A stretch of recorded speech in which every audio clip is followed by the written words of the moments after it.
Assalamualaikum warahmatullahi wabarakatuh. Selamat pagi anak-anak ibu yang soleh-solehah. Gimana nih kabar kalian? Alhamdulillah, luar biasa. Allahu Akbar.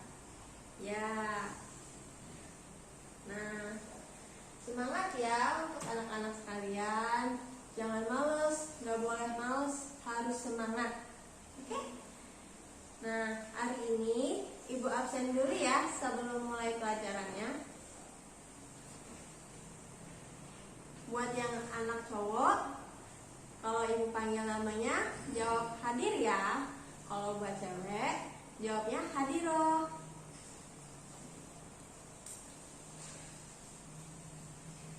Arka, Akil, Asep, Alesa, Anggi, Bayu, Hilal, Ica, Kiki, Lina, Naila, Reza, Sita, Talita, Zaki. Ya, alhamdulillah ya, hari ini hadir semua. Nah, sebelum kita mulai pelajaran hari ini, terlebih dahulu kita baca doa. Ayo, kita mulai dengan dipimpin oleh ketua kelas. Bismillahirrahmanirrahim.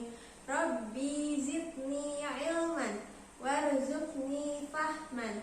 Ya Allah, tambahkanlah ilmuku dan pertinggikanlah kecerdasanku. Amin. Nah, kemarin kita belajar tentang materi apa? Ada yang tahu? Ya, tentang materi azan. Nah, ada yang tahu gak sih azan secara bahasa itu apa? Ya, betul, seruan atau panggilan. Nah, kalau secara istilah apa, ada yang tahu? Yakin? Betul sekali. Azan secara istilah adalah seruan untuk menandakan bahwa telah datangnya waktu sholat. Nah, sebutan untuk orang yang azan itu apa? Ada yang tahu? Iya, betul, Anggi. Sebutan untuk orang yang azan itu namanya muazin. Lalu kalau yang untuk mendengarkan azan? Iya, Lina. Betul. Yang untuk mendengarkan azan namanya muzaki. Nah, orang yang pertama kali mengumandangkan azan adalah sahabat Rasul, pintar, yang bernama siapa? Bilal bin Rabah. Betul. Nah, azan itu disyariatkan pada tahun ke? Benar, pada tahun ke-1 Hijriah. Oke. Nah, hari ini kita akan belajar tentang materi sholat. Sekarang kalian buka bukunya di halaman 25. Nah, sholat secara bahasa adalah doa, dan secara istilah adalah gerakan atau ucapan yang diawali dengan takbiratul ihram dan diakhiri dengan salam dengan syarat tertentu. Nah, sholat ini adalah tiang agama tahu. Nah, sholat juga bisa menjauhkan kita dari sifat keji dan munkar Allah Subhanahu wa taala. Jadi, kalian harus sholat dengan tepat waktu ya. Nah, terus harus rajin sholat juga. Nah, sholat itu mempunyai syarat-syarat. Nah, syarat sholat ada 2 ya. Yang pertama syarat wajib sholat, dan yang kedua syarat sah sholat. Nah, apa sih perbedaannya syarat wajib sholat dan syarat sah sholat? Nah, syarat wajib sholat adalah perbuatan yang diharuskan kita untuk melakukannya sebelum sholat, dan syarat sah sholat adalah hal-hal yang harus kita lakukan sebelum menunaikan sholat. Nah, kalau syarat wajib sholat itu ada berapa sih?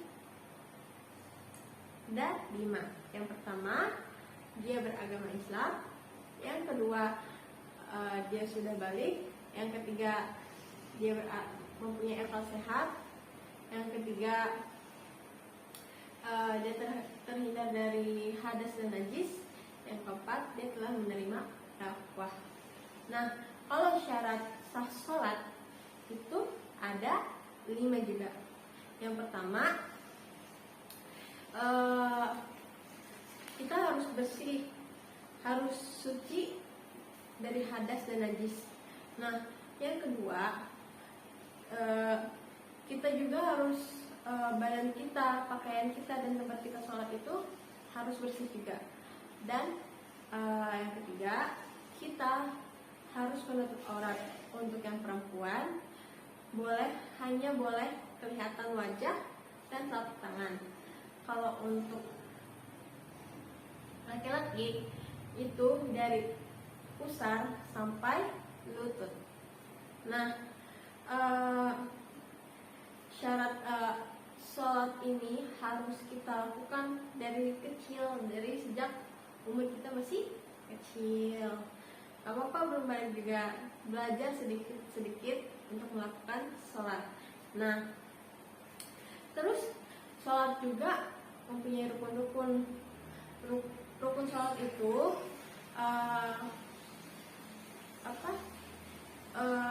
yang harus kita kerjakan. Jika salah satunya tidak kita kerjakan, maka sholat itu tidak sah. Nah, yang pertama, sebelum kita menunaikan sholat itu kita harus niat terlebih dahulu. Kita harus fokus untuk mengerjakan sholat. Nah, yang kedua yaitu takbiratul ihram. Yang ketiga, kita membaca surah Al-Fatihah. Nah, terus yang keempat, kita ruku dengan tumaninah. Jadi perlahan aja sholatnya, gak usah buru-buru. Nah, yang kelima, i'tidal dengan tumaninah. Jadi semua gerakan kita itu, gerakan sholat harus pelan-pelan aja ya, jangan terburu-buru. Terus yang keenam, sujud 2 kali. Nah, yang ketujuh, duduk di antara 2 sujud ya. Terus selanjutnya, duduk tasyahud akhir dengan posisi duduk tawarruk ya.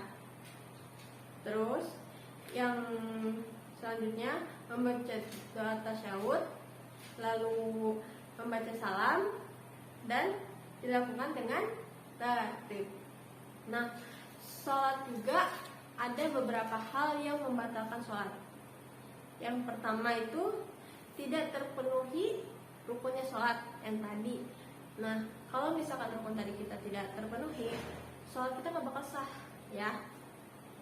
Terus yang kedua, tidak terpenuhinya syarat sah sholat.